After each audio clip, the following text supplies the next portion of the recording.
Assalamualaikum warahmatullahi wabarakatuh. Salam sejahtera untuk semuanya. Saya Pak Ali dari Insight Chamber. Kita sampai pada bab 2 ya. Wujud zat dan perubahannya. Nah, untuk pembahasan yang lain bisa dilihat di playlist ini. Ini adalah playlist ya IPAS kelas 4 ya, kurikulum Merdeka. Untuk mendapatkan playlist ini kalian bisa di bawah sudah saya berikan linknya ya, cek link di bawah. Oke. Di kolom deskripsi oke, dengan playlist maka pembahasan bisa dapatkan secara urut dan runtut. Langsung saja kita akan bahas bab 2 wujud zat dan perubahannya. Nah, ini ada ilustrasi ya. Ya, es krimku sudah mencair, rasanya jadi kurang enak. Nah, es krim itu adalah bentuk padat. Nah, bisa berubah wujud jadi cair. Hahaha, kamu si es krimnya nggak dimakan-makan dari tadi, jadi cair deh. Apa bedanya air dengan cair?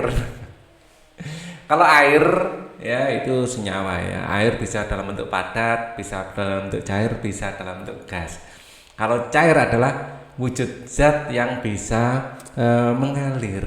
Nah, mengalir sebenarnya bukan hanya air ya, udara juga bisa mengalir. Jadi nanti akan kita definisikan lebih mendetail ya kalau dibutuhkan. Tapi untuk sementara ini ya, yang disebut cair itu bisa mengalir seperti air gitu aja. Nah, ini yang penting untuk Pak Ali sampaikan, air dan cair itu beda. Oke. Maaf ya agak batuk. Oke, bab 2 wujud zat dan perubahannya. Kita akan mempelajari lebih detail tentang wujud zat dan perubahannya di bab ini. Pernahkah es yang kalian makan mencair seperti yang dialami Banu? Pernah dong ya, pasti pernah. Jika kalian perhatikan, semua benda yang ada di sekeliling kalian mengalami perubahan. Es krim ya, yang semula padat kemudian menjadi cair. Coklat yang semula padat setelah kalian masukkan ke mulut akan meleleh ya. Lebih lebih tepatnya sebenarnya bukan meleleh ya, larut. Jadi penggunaan kata meleleh di sini kurang ya ada benarnya juga sih. Meleleh dan larut ya. Dia meleleh dan larut. Ya, jadi ada dua sebab ya, meleleh kemudian dilanjutkan larut. Larut di air liur kita.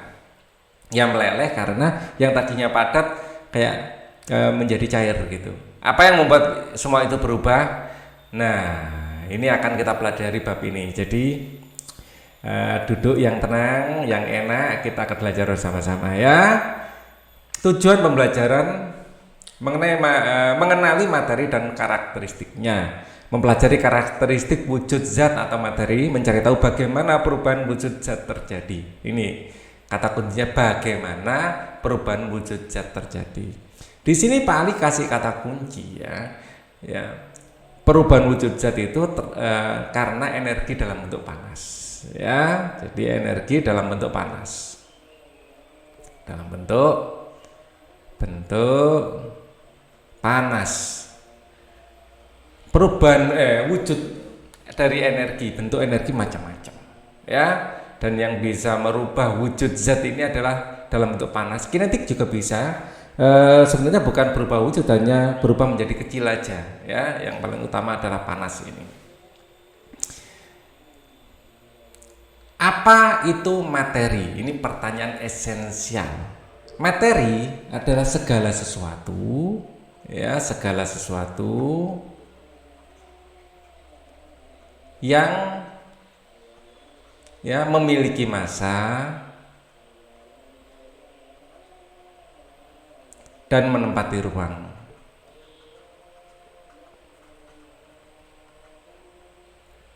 Apakah udara memiliki massa? Punya. Apakah menempati ruang? Iya. Ya itu materi juga. Segala sesuatu yang memiliki massa Massa, MASSA ya, memiliki massa dan menempati ruang, itulah materi. Termasuk udara ya, termasuk gas ya, apalagi yang padat atau cair. Seperti apa wujud materi? Bisa cair, atau saya mulai dari padat dulu ya, bisa padat, bisa cair, bisa gas. Bagaimana wujud zat dapat berubah-ubah? Dipengaruhi energi dalam bentuk panas, dipengaruhi energi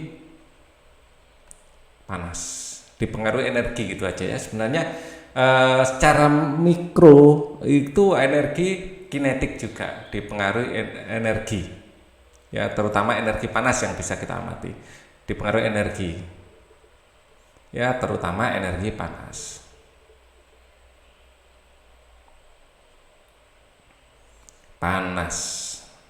Karena energi panas ini pun secara mikroskopik, secara yang nggak kasat mata, itu sebenarnya energi kinetik juga nantinya. Nah, tapi untuk SD energi panas, gitu aja ya.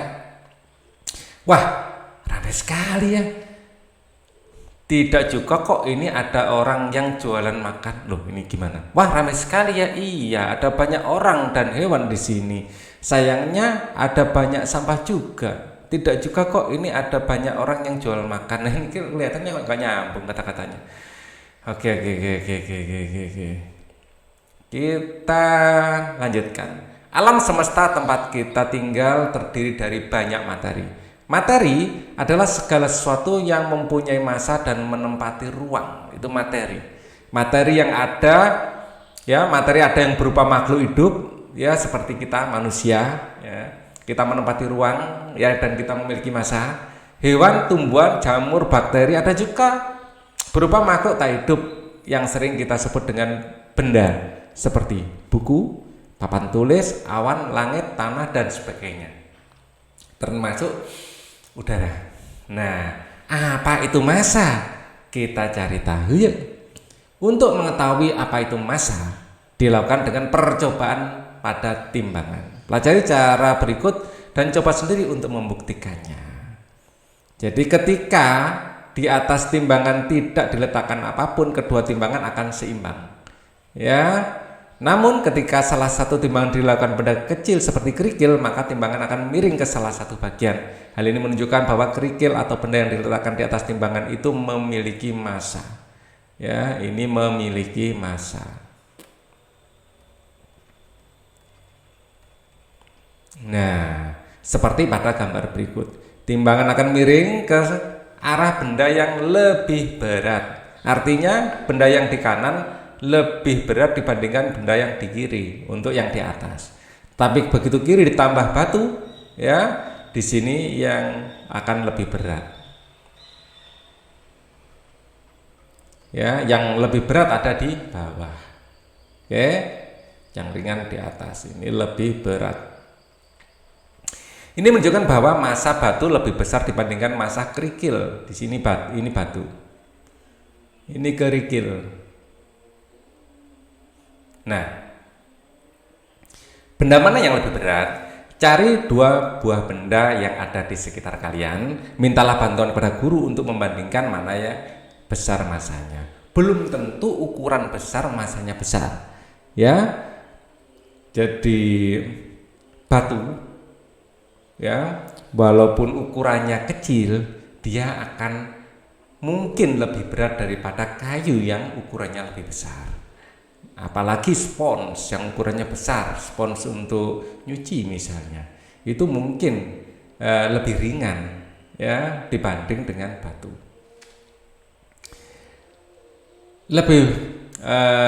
Lebih besar, lalu tuliskan pengamatan pada buku tugas. Benda 1, benda 2, misalnya di sini batu. Di sini misalnya spons. Benda yang lebih berat adalah batu. Yang lebih ringan adalah spons. Dengan ukuran yang sama ya. Misalnya lagi kayu. Kita mau bandingkan dengan besi, maka besi lebih berat. Yang lebih ringan adalah kayu. Nah, seperti itu contohnya ya. Seberapa berat makanan ini? Carilah kemasan makanan yang ada di lingkungan sekolah, kemudian amati pada kemasan tersebut yang diberi akhiran G. G di sini singkatannya adalah gram, ya. Seperti pada contoh gambar berikut. Jadi kalau ada kemasan makanan di sini berat bersih 60 G, artinya 60 gram. Di sini 370 B, G berarti 370 gram. Di sini 400 G berarti 400 gram. Semakin besar angkanya, semakin juga beratnya atau masanya semakin berat, ya. Masanya semakin besar. Massa itu tidak sama dengan berat ya sebenarnya. Tapi untuk tujuan ini kita anggap sama dulu. Sebenarnya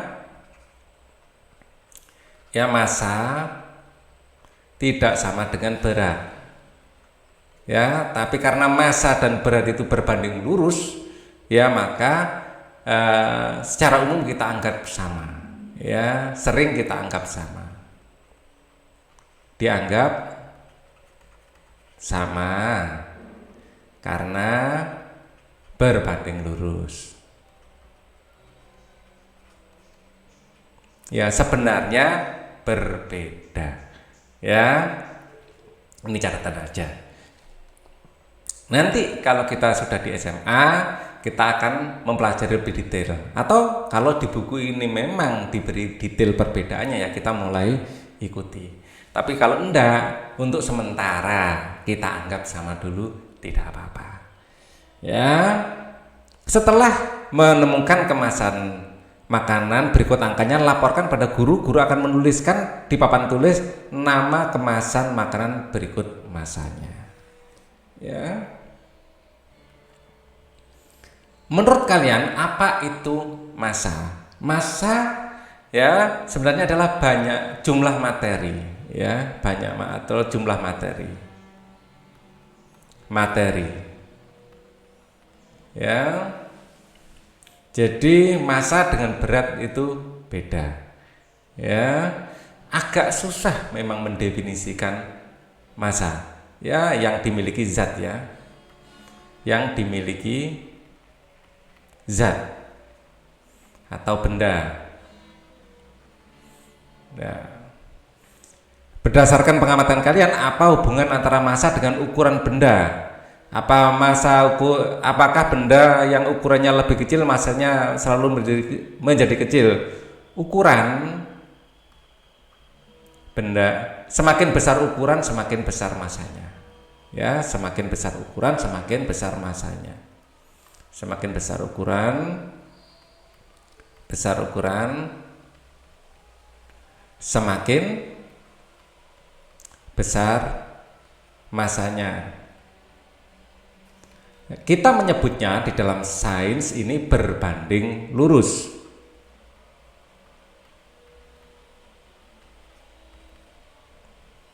Bagaimana cara menentukan massa suatu benda? Dengan cara ditimbang.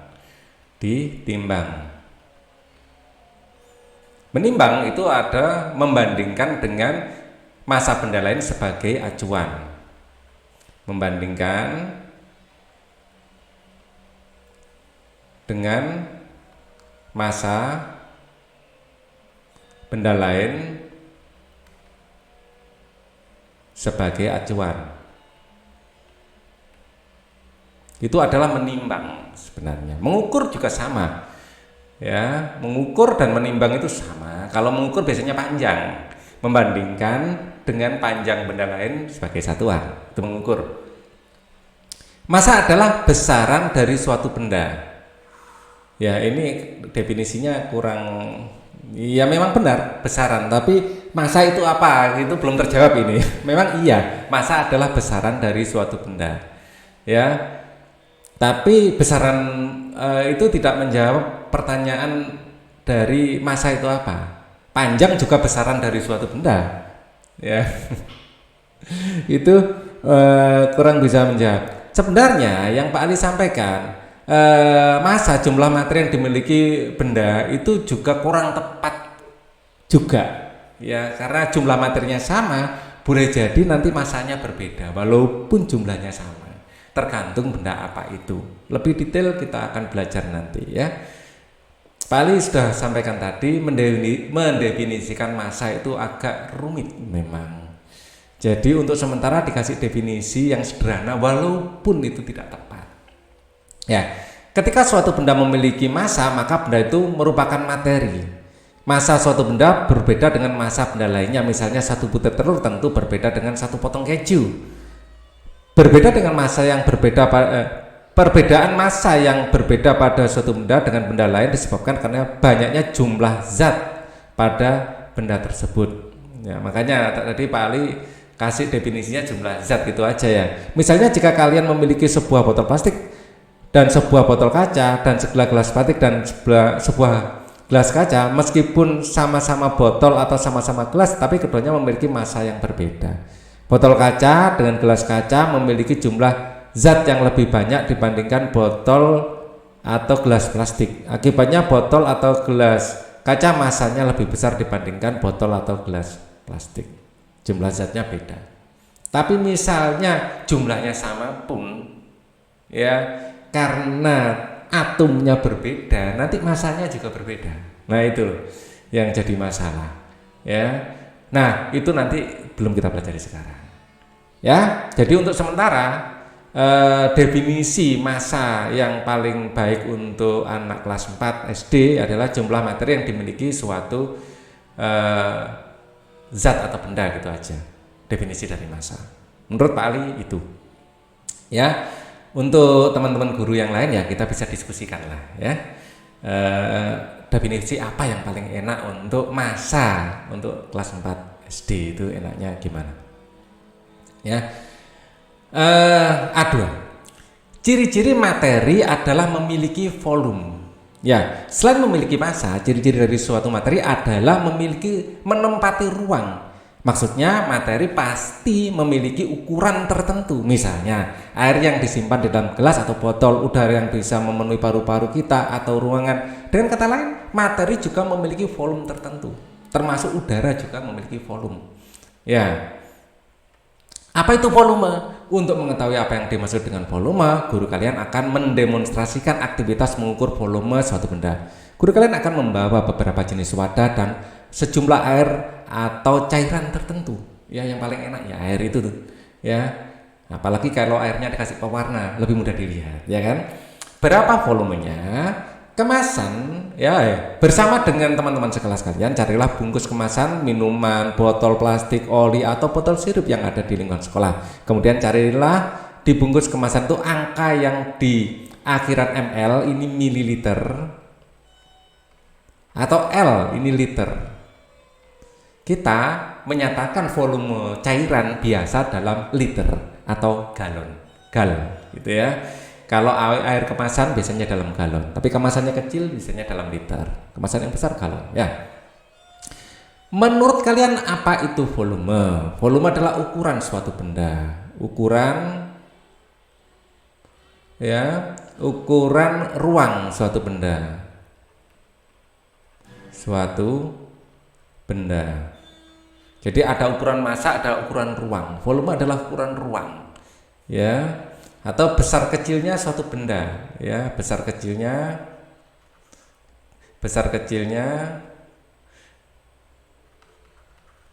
benda, gitu aja ya.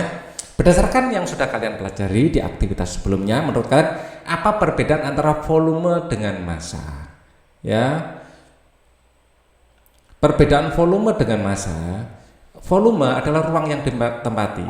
Volume adalah ruang yang ditempati,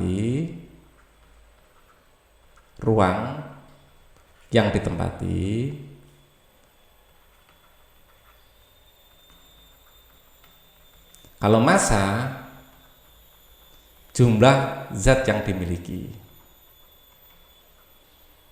jumlah partikel zat yang dimiliki, lebih ke sana. Ya, dan setiap partikel itu unik ya, faktor pengalinya nanti beda. Nah, itu aja ya, jadi lebih enak. Bagaimana cara menentukan volume suatu benda? Dengan mengukurnya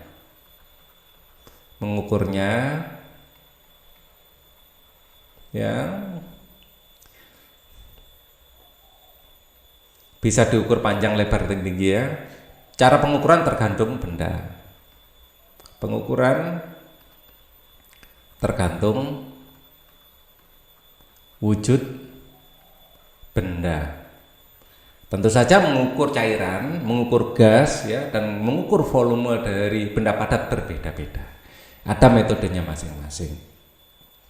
Hubungan massa dan volume mirip seperti massa. Volume adalah ukuran banyaknya jumlah zat. Nah ini jumlah zat. Jadi ukuran banyaknya jumlah zat. Ini Pak Ali lebih suka ini diartikan sebagai massa sebenarnya. Ukuran banyaknya atau ukuran ruang sebenarnya lebih cocoknya gitu ya. Volume adalah ukuran banyaknya jumlah zat. Bedanya adalah kalau di sini massa diartikan ya, ada beberapa yang Pak Ali kurang. Massa adalah besaran suatu benda. Volume juga besaran suatu benda yang jadi masalah. Ya, jadi terus terang Pak Ali dengan definisi yang ada di sini ini kurang begitu setuju. Ya, dan ini lebih cocok menurut saya, ukuran banyaknya jumlah zat ini lebih cocok untuk massa sebenarnya. Untuk volume juga cocok ya, tapi lebih cocok kalau volume diartikan sebagai ukuran ruang suatu benda ya. Volume adalah ukuran ruang suatu benda ya, tapi walaupun Pak Ali kurang sreg, terpaksa Pak Ali akan gunakan definisi ini untuk keperluan ya penjawab untuk materi berikutnya ya, karena di sini adalah yang sudah ditetapkan oleh Dignas ya.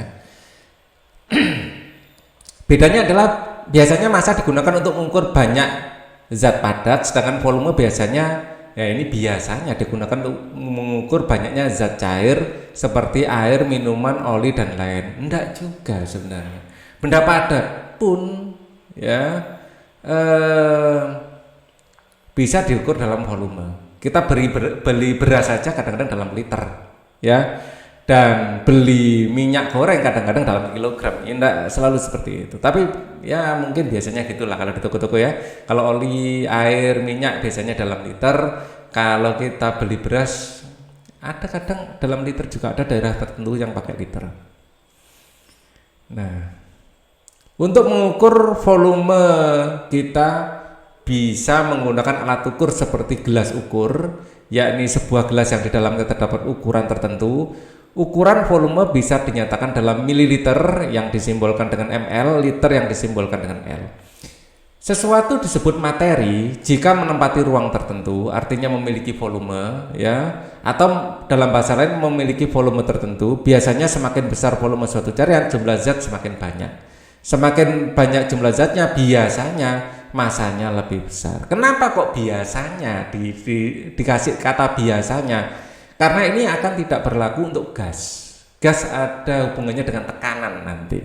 Ya, di kata biasanya ini dipakai untuk pengaman. Kenapa ada kata biasanya? Ya, tidak berlaku untuk gas. Ya. Atau ada pemuaian juga ya, jika suhu tetap, gitu aja untuk amannya, jika suhu dan tekanan tetap. Apabila ada perubahan suhu dan tekanan, aturan tersebut bisa dilanggar. Kata biasanya ini artinya apa? Jika suhu dan tekanan tetap. Jadi bisa disimpulkan bahwa massa dan volume saling berkaitan. Lalu perlu diingat pula bahwa setiap materi pasti memiliki massa dan memiliki volume. Materi adalah sesuatu yang memiliki massa dan menempati ruang. Ini Pak Ali sangat setuju dengan definisinya ya. Setiap materi memiliki bentuk, wujud dan berat yang berbeda-beda. Oke, ini penting ya untuk diingat. Semakin banyak jumlah zat, semakin besar berat dan volumenya. Artinya apa? Nah, jumlah zat juga merupakan ukuran dari massa ya. Jadi massa itu bisa diartikan adalah jumlah zat yang dimiliki oleh benda ya, dikalikan dengan massa atau relatifnya, lebih cocoknya gitu sebenarnya ya. Agak susah mendefinisikan massa. Kalau volume lebih mudah. Apa perbedaan karakteristik? Pertanyaan esensial, ada berapa karakteristik wujud benda? Kalau ini sih, kalau wujud ada 3 ya. Bagaimana sifat dan karakteristik dari masing-masing wujud benda? Mari kita pelajari ya. Nah, ini memang materinya agak gampang-gampang susah. Karena jangan sampai kita salah definisi. Wah, berat ini nanti. Jadi Pak Ali akan jujur ngomong apa adanya apabila menemui kesulitan-kesulitan dalam menjelaskan. Karena kalau menjelaskannya terlalu detail akan susah diterima. Tapi kalau Pak Ali mengambil jalan pintas terlalu mudah, nanti ada potensi karena yang disampaikan Pak Ali mungkin akan ketemu ada pernyataan lain di tingkatan yang lebih tinggi. Oh, ternyata nggak gini juga kan gitu ya. Nanti di SMA akan lebih mendetail itu. Oke, bisakah kalian menyebutkan 2 materi apa saja dalam akuarium yang ada di depan Aga dan Banu? Di sini ada air dan ikan paling tidak ya. Ada air, ada ikan. Air dan ikan. Keduanya adalah materi. Air adalah materi yang benda mati, ikan adalah makhluk hidup. Menurut kalian, apakah setiap materi yang ada di dalamnya memiliki sifat yang sama? Tidak. Ya, tidak. Beda-beda ya. Air bersifat cair, ikan bersifat padat ya. Di dalam akuarium itu terdapat beberapa materi yang wujudnya berbeda, ada yang padat, ada yang cair, ada yang gas. Ya, gelembung-gelembung gas napasnya ikan ini merupakan gas. Seperti apa karakteristik benda padat? Supaya kalian lebih paham dan mengerti tentang apa itu padat, cair, dan gas, yuk kita coba aktivitas berikut ini. Alat dan bahan atau batu, kayu, besi, kertas, botol plastik, dan plastisin. Langkah percobaan, ambillah batu, kayu, besi, kelereng lalu coba tekan, kemudian amati apakah benda itu berubah bentuk. Amatilah kertas, kemudian coba robek, gunting, dan kertas karton tersebut, kemudian amati apakah terjadi perubahan bentuk. Menurut kalian apakah kertas karton itu akan kembali menjadi bentuk semula? Tidak. Ini apakah ada perubahan bentuk? Tidak juga. Ambillah botol plastik, kemudian remas botol tersebut dan cobalah untuk mengembalikannya menjadi bentuk seperti semula. Apakah itu mungkin dilakukan? Tidak. Pasti ada bekasnya. Amati, ambil plastisin lalu tekan hingga berubah bentuk. Setelah itu cobalah membuat bentuk benda yang kalian suka menggunakan plastisin. Refleksikan. Menurut kalian apa perbedaan antara batu, kayu, besi dengan kertas, botol plastik, dan plastisin? Ya, ini tidak bisa berubah bentuk.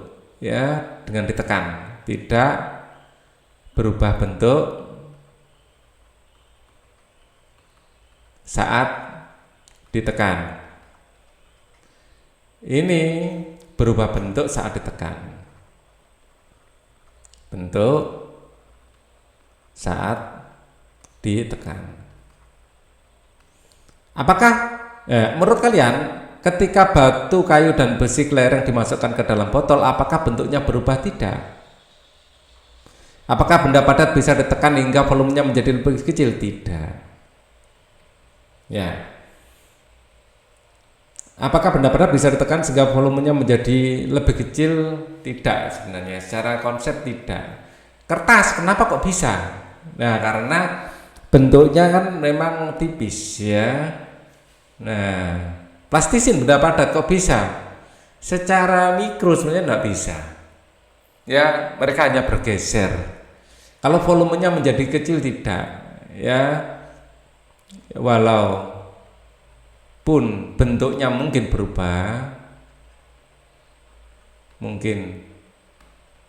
berubah, volume dari zat padatnya sendiri tetap.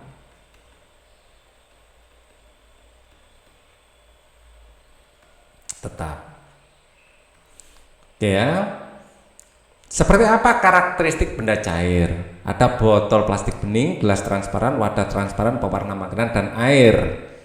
Langkah percobaan, siapkan botol plastik, gelas, dan wadah transparan. Siapkan air yang sudah diberi pewarna makanan. Tuangkan air ke dalam setiap wadah. Saat menuangkan, amati bentuk dan gerakan air pada setiap wadah. Buang air pada wadah transparan, lalu ambil beras sebanyak 1 gelas, kemudian tuangkan di dalam wadah transparan. Menurut kalian, apakah ada perubahan bentuk air pada botol plastik, gelas kaca? Ya, ada perubahan bentuknya mengikuti. Apakah air memiliki bentuk yang tetap? Tidak. Apakah volume air berubah-ubah? Tidak. Volumenya sama, bentuknya aja yang berubah-ubah. Menurut pendapat kalian, beras atau pasir termasuk cairan atau padat? Padat dong. Ya, dia kecil tapi bentuknya tetap. Ya, secara umum memang kelihatan kayak berubah, tapi kalau kita lihat lebih mendetail tidak berubah. Ya. Apakah karakteristik benda berwujud gas? Alat dan bahan: balon 2 buah, botol plastik 2 buah, cutter pisau, penggaris. Pasangkan layar balon ke bagian mulut botol, lalu masukkan balon ke dalam mulut botol seperti pada gambar 2.15. Coba tiup balon melalui mulut botol, kemudian amati apakah balon mengembang. Lubangi dinding botol bagian bawah menggunakan cutter atau pisau, ya, atau solder. Tiuplah balon melalui mulut. Ini jelas tidak ya? Tidak. Udaranya nggak bisa terdorong masalahnya ya. Cobalah tiup balon melalui mulut botol, kemudian amati apakah balon menjadi lebih besar dibandingkan ketika melakukan percobaan. Ya, balon membesar.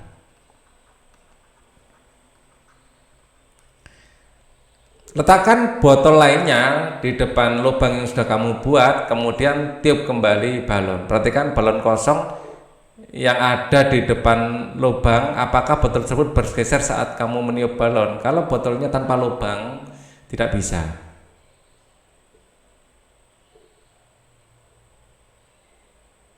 Ya. Letakkan botol lainnya di depan lubang yang sudah kamu buat, kemudian tiuplah balon. Perhatikan botol kosong yang ada di depan lubang, apakah botol itu bergeser saat kamu meniup balon? Oh iya, bergeser karena udaranya terdorong ya. Tutuplah botol melalui lubang kecil yang sudah kamu buat. Tiuplah botol melalui lubang kecil yang sudah kamu buat, lalu perhatikan apa yang terjadi pada balon. Balon akan mengempis ya. Ya.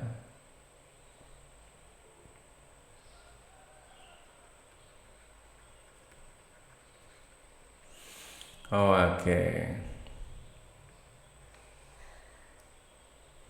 Kita lanjutkan. Posisikan botol plastik tepat di depan lubang botol seperti pada gambar di samping. Ya, ulangi tahapan nomor 5, amati apa yang terjadi pada botol kosong tersebut. Ya, dia akan bergeser ya. Masih pada posisi gambar nomor 2, sekarang tiuplah botol melalui lubang kecil yang sudah kalian buat sebelumnya, lalu amati apa yang terjadi pada balon. Tadi sudah ya. Mari kita refleksikan apa hal menarik yang kalian temukan selama melakukan percobaan ini. Ternyata udara memiliki volume ya. Memiliki volume. Menurut kalian, apakah udara menempati ruang? Ya. Ya. Dan menempati ruang ya.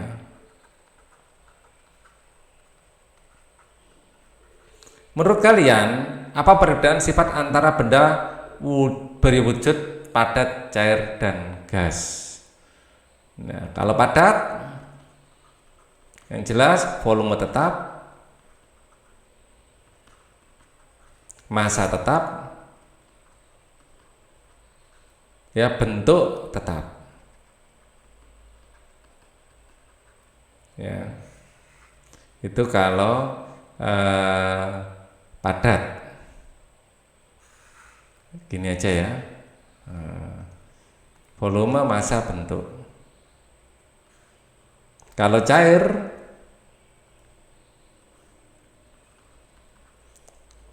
volume tetap, massa di sini tetap, bentuk berubah. Kalau gas, volume berubah, bisa berubah-ubah, massa tetap, ya, bentuknya berubah-ubah. Ya, jadi yang selalu tetap itu adalah massa. Apa yang membedakan antara benda yang berwujud padat, cair, dan gas? Salah satu yang paling membedakan dari ketiga wujud ini adalah bentuk dan sifatnya. Sudah ada jawabannya ya. Seperti apa bentuk dan sifat zat padat? Zat padat memiliki bentuk dan volume yang relatif tetap. Ya. Bentuk dan volume relatif tetap. Kok dikasih kata relatif? Bisa berubah juga dengan tekanan yang sangat tinggi. Ya, bisa berubah pada suhu dan tekanan tertentu. Apakah bentuk kayunya jadi berubah? Apakah kayu seperti contohnya ketika kalian menekan kayu, apakah bentuk kayunya berubah? Tidak. Ya. Apakah kayu bisa kalian tekan hingga volumenya berubah dan menempati ruang yang lebih kecil? Tentu tidak. Zat padat memiliki bentuk tertentu dan tidak berubah-ubah meskipun diletakkan dalam wadah yang berbeda-beda. Seperti contohnya batu ini. Ketika diletakkan di dalam gelas, bentuknya tetap seperti batu. Begitu juga ketika diletakkan di dalam baskom, bentuknya juga tidak berubah, volumenya pun tidak berubah, ya tetap batu ini. Coba perhatikan zat cair yang dimasukkan dalam wadah yang berbeda-beda. Dimasukkan toples, bentuknya seperti toples. Dimasukkan cangkir, bentuknya seperti cangkir. Dimasukkan ke dalam mangkok, bentuknya seperti mangkok. Dan dimasukkan ke dalam gelas, bentuknya seperti gelas. Apakah bentuk air di setiap wadah tersebut sama atau berbeda? Berbeda. Ya, jelas berbeda. Ketika kalian menuangkan air ke dalam wadah yang berbeda, maka air akan mengalir dan menempati wadah tersebut. Bentuknya akan berubah-ubah sesuai dengan wadahnya. Jadi boleh dikatakan bahwa air tidak memiliki bentuk tetap, atau dengan kata lain bentuknya berubah-ubah sesuai dengan wadahnya. Seperti apa bentuk dan sifat gas? Kalau gas sama, kalau masalah bentuk dengan air ya. Coba perhatikan balon-balon yang sudah diisi gas berikut. Gas ditiupkan pada balon bintang, bentuknya seperti bintang. Ditiupkan pada balon bulan, bentuknya seperti bulan. Ditiupkan pada balon hati, bentuknya seperti hati. Dimasukkan pada balon bulat, bentuknya bulat. Ya. Apakah bentuk gas di setiap balon tersebut sama atau berbeda? Berbeda. Ketika dialirkan dalam wadah tertutup yang berbeda, maka gas akan memenuhi wadah dan menghasilkan bentuk yang berbeda-beda sesuai dengan wadahnya. Gas memiliki bentuk yang tidak tetap seperti percobaan yang sudah kalian lakukan sebelumnya. Ketika kalian meniup balon di dalam dalam membentuk botol plastik yang berbeda-beda, maka bentuk gasnya pun akan berubah juga. Selain bentuk yang berubah-ubah, gas ternyata juga menekan ke segala arah. Dalam percobaan ini kalian lakukan, balon tidak dapat ditiup, ya. Nah, karena ruangnya tertutup, masalahnya. Begitu di sini ada lubang, bisa nanti. Di dalam botol yang tidak berlubang, hal ini karena udara yang ada di dalam botol menahan kalian untuk meniup balonnya. Berbeda halnya jika kalian meniup balon dalam botol yang berlubang. Udara di dalam botol akan tertekan keluar dari lubang dan menyebabkan kalian bisa meniup balon. Apa yang sudah aku pelajari? Zat ada padat, ada cair, dan ada gas. Adalah 3 wujud dari materi yang sering kita temui dalam kehidupan sehari-hari. Yang kedua, tabel berikut ini memberikan gambaran tentang perbedaan sifat. Ya, di sini padat, cair, dan gas memiliki bentuk yang berubah-ubah atau relatif tetap. Ya, kalau padat ya memiliki bentuk yang tetap. Ya, cair dan gas tidak. Bentuknya bisa berubah-ubah. Apakah memiliki kemampuan mengalir? Kalau padat tidak, cair dan gas ya memiliki kemampuan mengalir. Kita menyebutnya ini fluid. Jadi cair dan gas ini kita nanti akan sebut sebagai fluida, benda yang bisa mengalir. Volumenya relatif tetap? Ya. Kalau padat, cair ya, dan tidak untuk gas. Mudah sekali berubah volumenya. Ini relatif. Kata relatif artinya apa? Artinya relatif itu tidak bisa kita amati, ya secara kasat mata, tetapi sebenarnya ada perubahan, ya. Baru bisa kita amati dengan kasat mata kalau memang pengaruhnya pada tekanan dan suhunya besar, ya. Setiap wujud zat memiliki sifat dan karakteristik dan kegunaan yang berbeda-beda. Oke, untuk video ini sampai di sini dulu, nanti akan segera kita lanjutkan, ya. Topik C, bagaimana wujud benda berubah. Kita mulai nanti dari pertanyaan esensial, ya. Oke, untuk materi ini cukup dulu. Thank you for watching. Wassalamualaikum warahmatullahi wabarakatuh.